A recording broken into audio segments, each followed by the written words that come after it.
Primeira parte do EcoCria, espaço de conscientização cristã espiritualista. Nessa primeira parte, vamos falar de Deus. Apesar de não podermos ver a Deus, vamos falar dos atributos que podemos conhecer até o momento no mundo. Vamos falar segundo a Bíblia, segundo o Espiritismo ou espiritualismo, segundo a ciência, que chega mais perto de entender Deus, que é a física quântica. Vamos lá, gente. Quem é Deus ou o que é Deus? Segundo a Bíblia, Deus é o Criador. Tudo o que existe, visível ou invisível, para nós, foi Deus que criou. Segundo a Gênesis, somos feitos à imagem e semelhança de Deus. Gênesis, capítulo 1, versículo 27. Jesus, que é o nosso guia e modelo, então, aqui no EcoCria, o que vai valer é o que saiu da boca de Jesus e não o que outro profeta disse. Então Jesus chama Deus de Pai. Exemplo, Mateus, capítulo 5, versículo 48. Logo, Pai é o que sustenta, é o que provê as coisas aos filhos. O Pai cria. Segundo Paulo, em Deus vivemos e existimos. Atos 17, 28.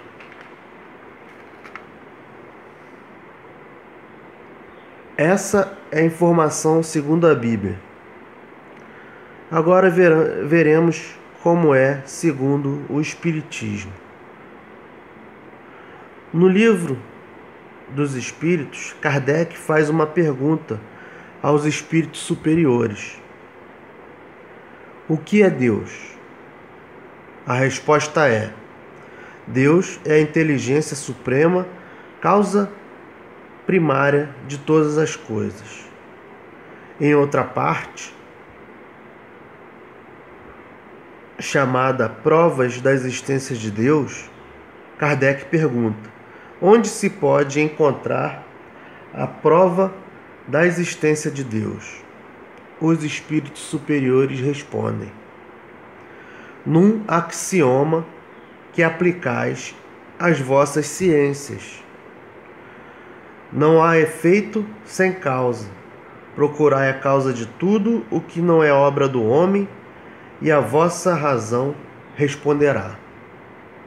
Ora, logo então, o homem pode criar também, né? Então percebemos que o homem cria certas coisas. Então tudo que não for obra do homem,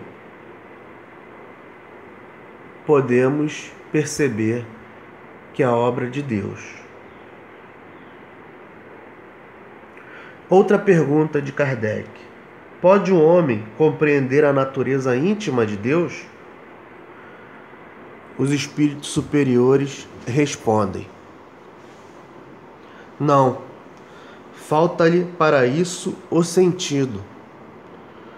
Quando não mais tiver o espírito obscurecido pela matéria, quando pela sua perfeição tiver se aproximado de Deus, ele o verá e compreenderá. Essa palavra nos lembra Jesus. que diz: sedes perfeitos, como perfeito é o vosso Pai. Então aqui ele diz, aqui os Espíritos dizem a Kardec que conforme fomos adquirindo a perfeição, mais próximos de Deus vamos ficar, podendo assim ver a face de Deus, assim como Jesus também o vê, porque Jesus é perfeito.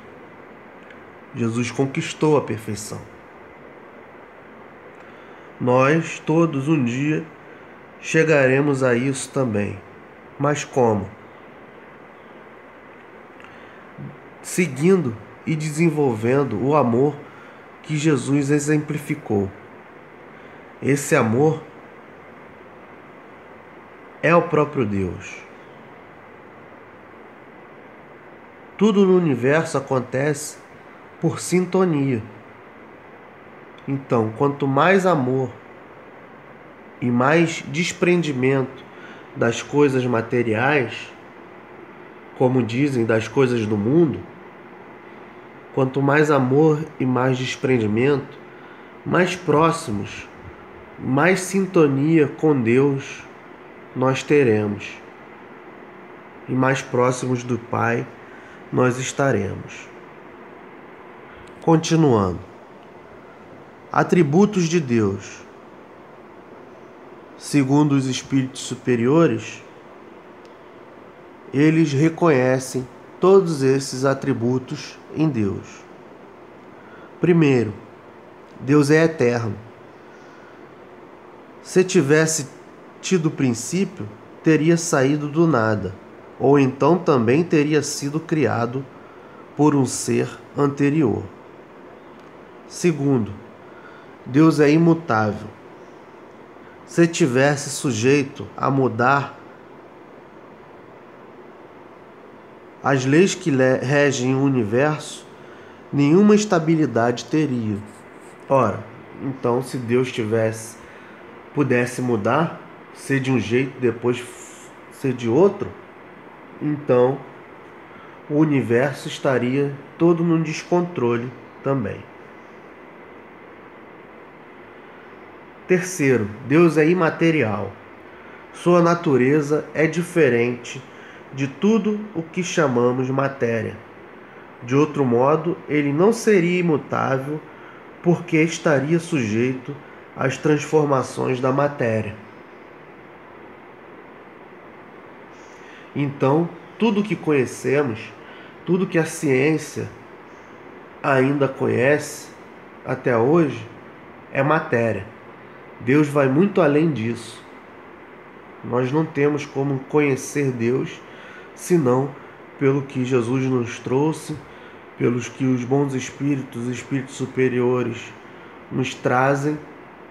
E esses mesmos espíritos dizem que ainda não chegam a conhecer Deus. Então, Jesus é o maior para nós até agora. Jesus é o único que viu a face de Deus. Continuando os atributos de Deus, os espíritos reconhecem também que Deus é único. Se muitos deuses houvesse, não haveria unidade de vistas, nem unidade de poder na ordenação do universo. Outra, Deus é onipotente. Ele o é, porque é único. Se não dispusesse do soberano poder, algo haveria mais poderoso ou tão poderoso quanto ele, que então não teria feito todas as coisas. E Deus é soberanamente justo e bom. A sabedoria providencial das leis divinas se revela acima das pequeninas coisas, como nas maiores coisas. Essa sabedoria não permite se duvide nem da justiça, nem da bondade de Deus. Então, toda a sabedoria divina, toda a justiça e a sabedoria divina se revela tanto nas mínimas coisas como nas grandes coisas. Tudo que acontece no planeta ou conosco tem um porquê. Se nós reconhecemos justiça e bondade em Deus, então reconhecemos também que mesmo que uma coisa ruim para nós aconteça, há um motivo justo e bom para Deus. Como somos também eternos, então não tenhamos medo de nada o que pode acontecer, mesmo que achemos negativo.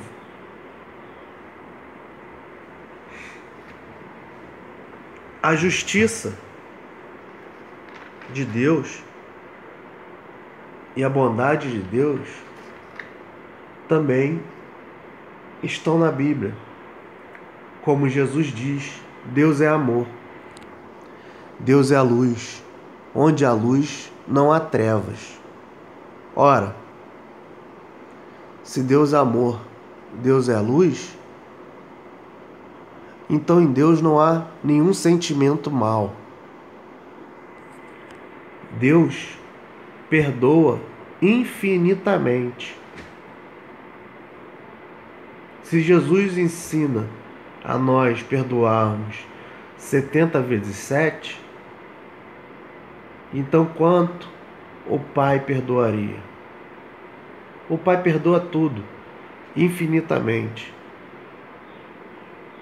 O Pai não se ira, não se vinga, não condena. Muitas vezes nós, seres humanos, queremos comparar Deus a nós. Nós sim condenamos, nos vingamos. Então nós acreditamos, muitas vezes, que Deus também tem esses atributos. Mas como o próprio Jesus diz, é só prestarmos atenção nas entrelinhas. Deus é a luz, onde há luz não há trevas. Ora, sentimento de vingança, de raiva, de mágoa, de ira, o não perdão provém das trevas. Logo, não pode haver esses sentimentos em Deus. Então, por que acreditar que Deus não nos perdoaria? Não nos daria outra chance para recomeçar e reparar nosso erro? Deus sabe que somos crianças espiritualmente. Por isso, Ele perdoa tudo, não nos condena. Na verdade, somos nós mesmos que nos condenamos quando desrespeitamos as leis de Deus. Todas essas leis são automáticas. Deus já criou as suas leis e elas funcionam em harmonia, como um motor funciona harmonicamente, conjugadamente. Todas as peças se encaixam e se movimentam automaticamente. Então, do momento que você desrespeita as leis de Deus, que você pratica o mal, sendo contrário às leis de Deus, automaticamente você já está criando um modo de pagar. Então não foi Deus quem te julgou, não foi Deus quem te impôs, foi você mesmo quem se impôs e se julgou.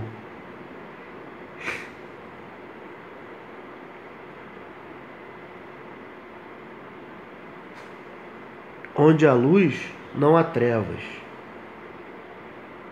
Em Deus não há trevas. Em Deus não há mal. Em Deus há perdão. Ora, quem não perdoa, guarda mágoa, de algum modo. Não esqueceu. Não ofereceu a outra face. Então isso não faz parte de Deus. Para guardar mágoa, você ficou com um sentimento ruim dentro do seu coração. Deus não tem esse sentimento, porque em Deus só há amor. Continuando. Segundo a física quântica, nós vamos falar de Deus segundo a física quântica, para mostrar que Deus se prova não só na Bíblia, nem no Espiritismo, mas também a própria ciência está chegando a comprovar a realidade que é Deus. Então, para falar de física quântica, nesse quesito, vamos explicar sobre elétrons parelhos ou correlacionados. Todos sabem o que é um átomo, o que são os elétrons, os prótons e nêutrons, né? Sabe que existe um núcleo e os elétrons ficam girando em torno. Então, vamos começar.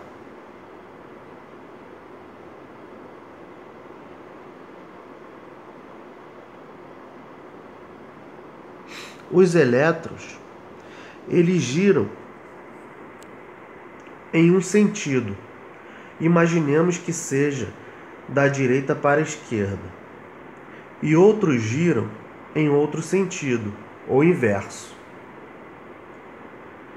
A essa direção na rotação do elétron é dado o nome de spin.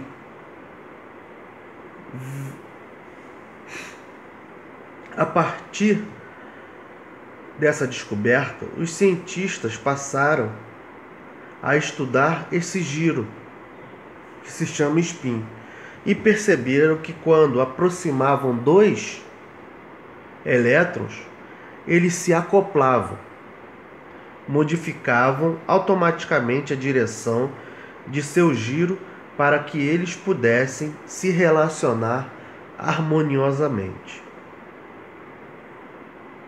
Ou seja, se um girava em um determinado sentido, ao se aproximar de outro elétron, ele modificava sua rotação de forma a não colidir e se encaixar ao outro.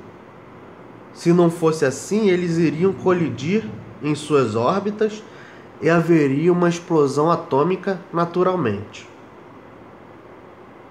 Como na natureza os elétrons estão todos próximos uns dos outros de forma harmônica, é de se imaginar que estão todos encaixadinhos uns com os outros. A esses elétrons próximos e encaixados, os cientistas deram o nome de elétrons parelhos ou elétrons correlacionados. Com o passar do tempo e com diversas experiências sendo realizadas, descobriu-se outra propriedade nos elétrons.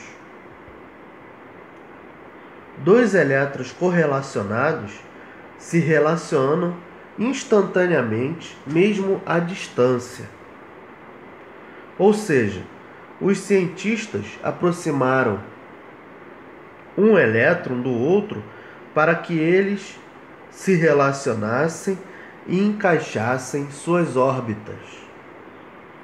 Depois disso, eles afastaram um do outro e forçaram a órbita de um deles, modificando seu giro, o seu spin. O surpreendente dessa experiência é que o outro elétron, mesmo afastado a grandes distâncias, modificou o seu spin instantaneamente. Quando o primeiro mudou, o segundo mudou na mesma hora. Ué, mas como? Quem informou o segundo elétron que o seu par havia mudado de direção? Como isso é possível? Mesmo distantes, eles continuavam a se relacionar. Os cientistas tiveram que aceitar essa outra realidade atômica. Dois elétrons correlacionados jamais conseguem ser isolados. Até essa época, só se admitia que os fenômenos ocorressem se houvessem sinais trocados. As interações só poderiam ocorrer com a troca de sinais eletromagnéticos, que só poderiam viajar no máximo à velocidade da luz. Porém, a física quântica diz que a mudança do giro ou do spin dos elétrons ocorre instantaneamente sem a existência de tempo. Entenderam? Então, os elétrons, eles modificam no mesmo segundo, milésimo de segundo, que o outro se modifica. Mesmo a grandes distâncias, como daqui do Brasil na França, ou como de um lado do universo ao outro, um elétron vai se comportar da mesma forma. Vamos continuar. Podemos entender a teoria da unidade, onde tudo no universo está relacionado.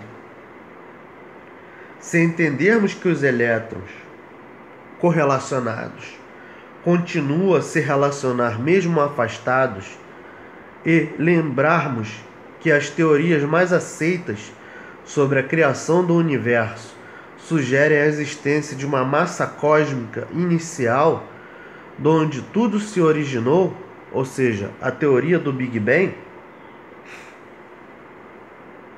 podemos entender que nessa massa inicial, ou seja, no Big Bang, todos os elétrons estavam correlacionados, já que a massa estava estável, e hoje todo o universo mantém seus elétrons se relacionando com os elétrons parelhos. Todo o universo está interligado, se relacionando, interagindo através de uma propriedade invisível, mas que mantém tudo como sendo um só. Ou seja, todos somos um.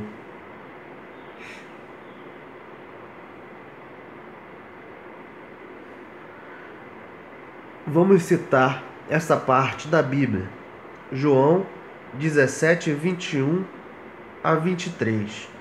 Para que todos sejam um, como tu, ó Pai, o és em mim e eu em ti, que também eles sejam um em nós, para que o mundo creia que tu me enviaste, e eu deles a glória que em mim me deste, para que sejam um, como nós somos um, e neles, eu neles, e tu em mim, para que eles sejam perfeitos em unidade, e para que o mundo conheça que tu me enviaste a mim, e que os tenha amado, e eles como me tens amado a mim.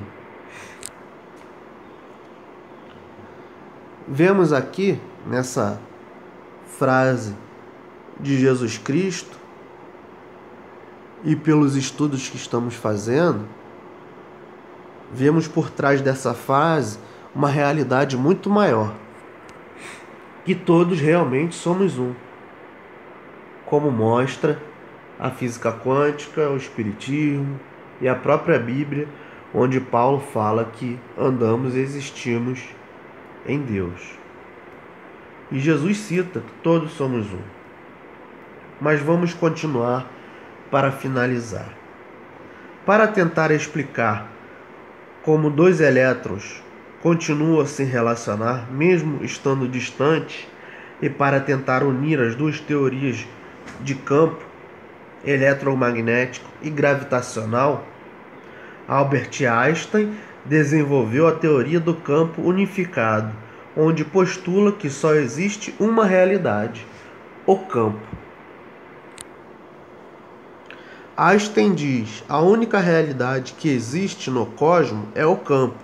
Todas as partículas não passam de concentrações locais deste campo. Todo o universo é banhado por este campo. Na região onde este campo é mais intenso, ele aparece como as partículas. A matéria, então, é o campo concentrado. Se ele se manifesta de um jeito, temos o próton. Se ele se manifesta de outro jeito, gera um nêutron. De outro aparece um elétron, e assim por diante. Todas as manifestações da física estão reunidas em uma só teoria.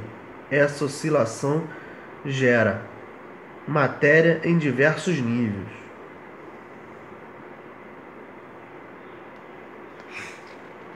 Então, Einstein nos mostra a teoria do campo, onde tudo está interligado. Nós somos feitos de átomos e elétrons. A parede, os animais, as plantas, a pedra, tudo no universo contém átomos e elétrons.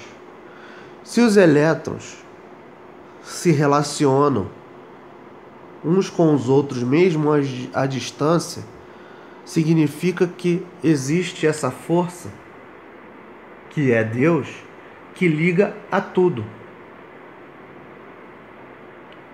Assim, Deus nos liga uns aos outros.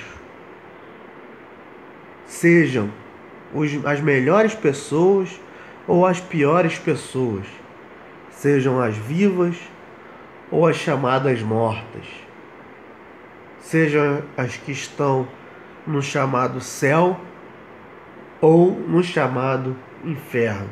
Todos nós estamos interligados por esses átomos e elétrons, que são invisíveis aos nossos olhos e não formam somente essa matéria física que conhecemos, mas formam também o nosso corpo espiritual.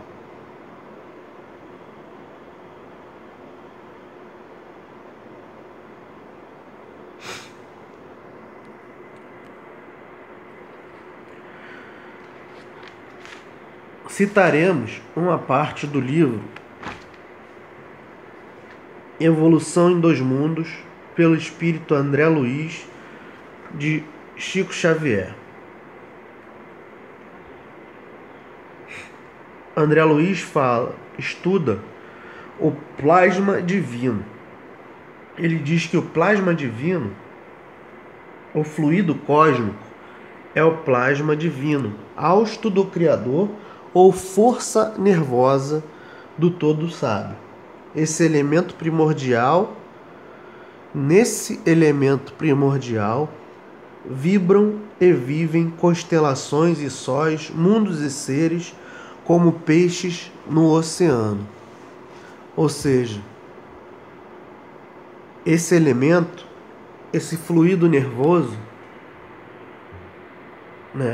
como chamam, essa energia que nos une, é Deus. Faz parte de Deus. Claro, Deus vai muito além disso. Deus interpenetra tudo isso e ao mesmo tempo está fora de tudo isso.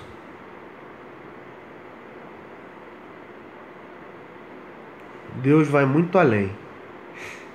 É um campo muito maior do que esse em que estamos estudando. Por enquanto, gente, é só isso. Esse é o primeiro capítulo, a primeira ensino do Ecocria, espaço de conscientização cristã espiritualista. Nessa primeira parte nós falamos de Deus e dos atributos de Deus que podemos conhecer atualmente. Na segunda parte falaremos sobre criação.